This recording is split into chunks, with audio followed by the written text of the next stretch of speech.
Bienvenue pour cet instant de parole de la vie éternelle avec Marc-Joseph. Aujourd'hui, nous sommes le 15 mars 2026 et je suis de retour. J'ai la joie d'être de retour pour te rappeler que ce jour est pour toi un jour de grâce, un jour de bénédiction, dans la mesure que tu détiens dans ta vie la présence du Seigneur Jésus-Christ.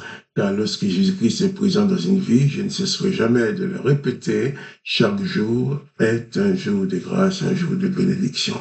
Car Jésus-Christ est le promoteur de la grâce. Il n'est pas le condamnateur, il n'est pas le juge, il n'est pas l'accusateur, il n'est pas non plus celui qui va te piéger. Mais Jésus-Christ est seulement le sauveur. Il est dans ta vie, il te donne sa paix. Pourquoi?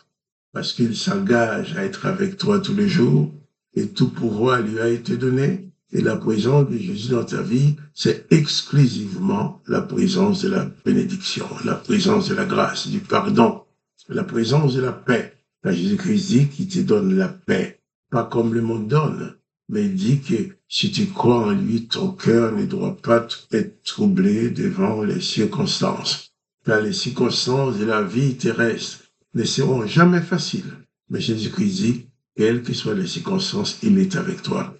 Donc, je ne connais pas les circonstances de ta vie, je ne connais pas les problèmes que tu as à gérer, à vivre maintenant, mais je connais une chose, c'est que Jésus-Christ a promis de t'accompagner.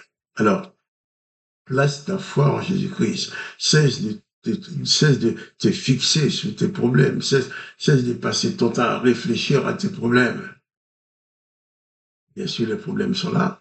Tu ne vas pas les mettre de côté, tu dois les résoudre. Mais pour bien les résoudre, passe du temps dans la communion avec le Seigneur Jésus-Christ. Lui, par son esprit, va te donner les meilleures idées pour t'en sortir. Il accomplira même des miracles pour te permettre de t'en sortir. Donc, si Jésus-Christ est dans ta vie, prends-en conscience et pas de panique, pas de peur.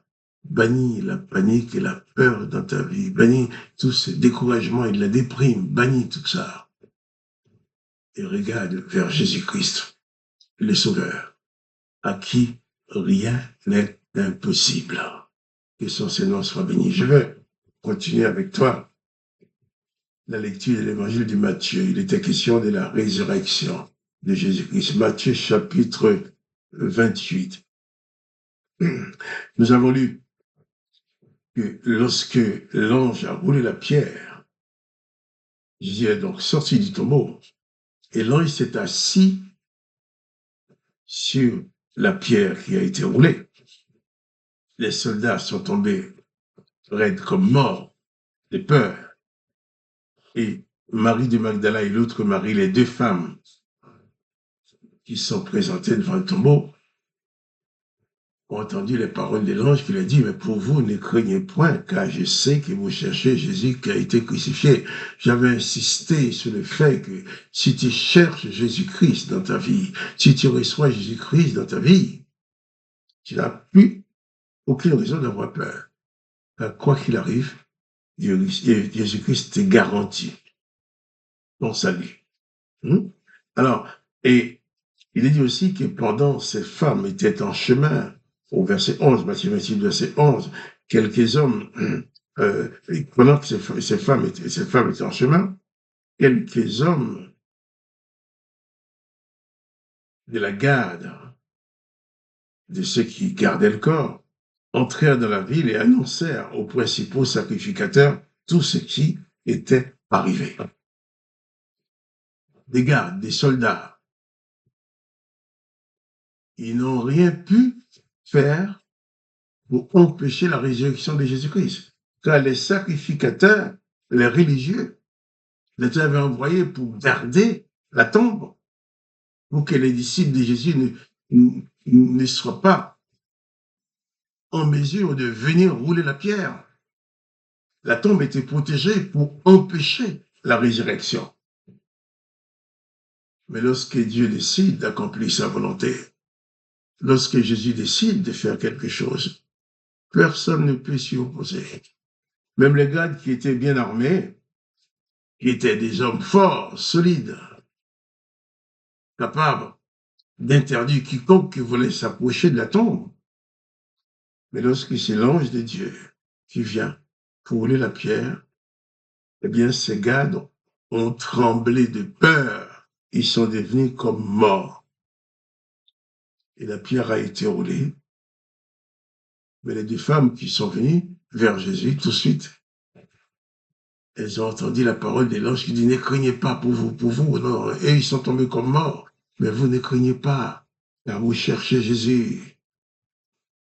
Le fait de chercher Jésus dans ta vie, le fait de placer ta vie entre les mains de Jésus-Christ,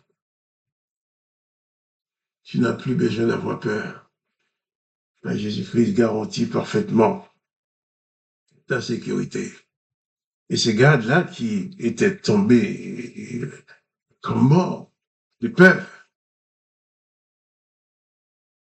étaient certainement embarrassés. Comment vont-ils raconter à leur patron, à leur chef, que Jésus est ressuscité? Ils n'ont rien vu. Comment vont-ils raconter qu'ils avaient tellement peur qu'ils sont tombés par terre?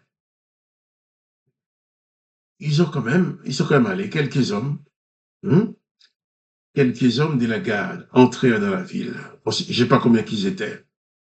Et annoncèrent aux principaux sacrificateurs tout ce qui était arrivé. Ils ont été dire la vérité aux sacrificateurs. Et ces sacrificateurs, après s'être assemblés avec les anciens et avoir tenu conseil, donnaient aux soldats une forte somme d'argent en disant « Dites, ces disciples sont venus de nuit les dérober pendant que nous dormions. » Là encore, tous ceux qui veulent contourner l'œuvre de Jésus-Christ vont toujours utiliser du mensonge. De même, si toi, tu demeures en Jésus-Christ, tu restes dans la volonté de Jésus-Christ. Il y a des gens qui vont vouloir te combattre.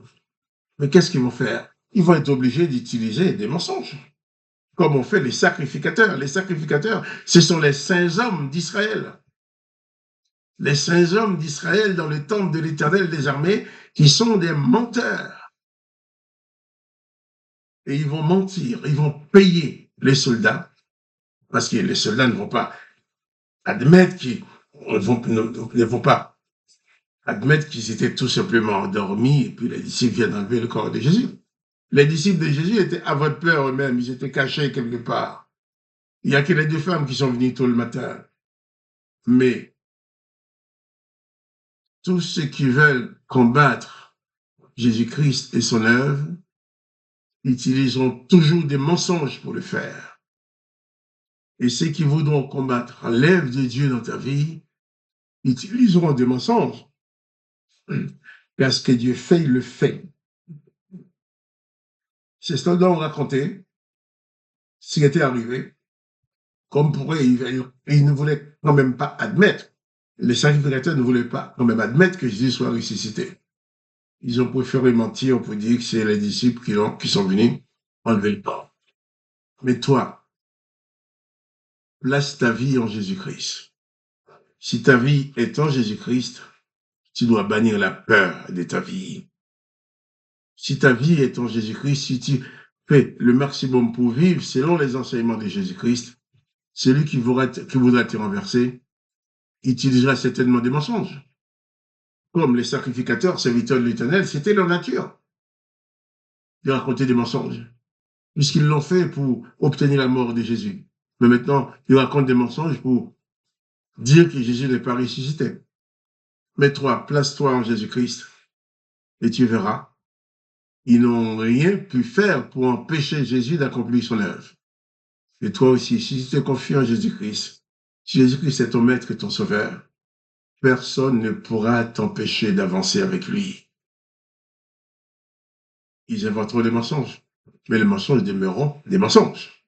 La vérité, c'est que ta vie sera ancrée en Jésus-Christ, non seulement sur cette terre, mais jusque dans la vie éternelle. Alors, pas de panique. Sois conscient de la présence de Jésus-Christ dans ta vie et n'aie pas peur des menteurs. Et moi, Marc Joseph, je te dis, à demain pour les paroles de la vie éternelle.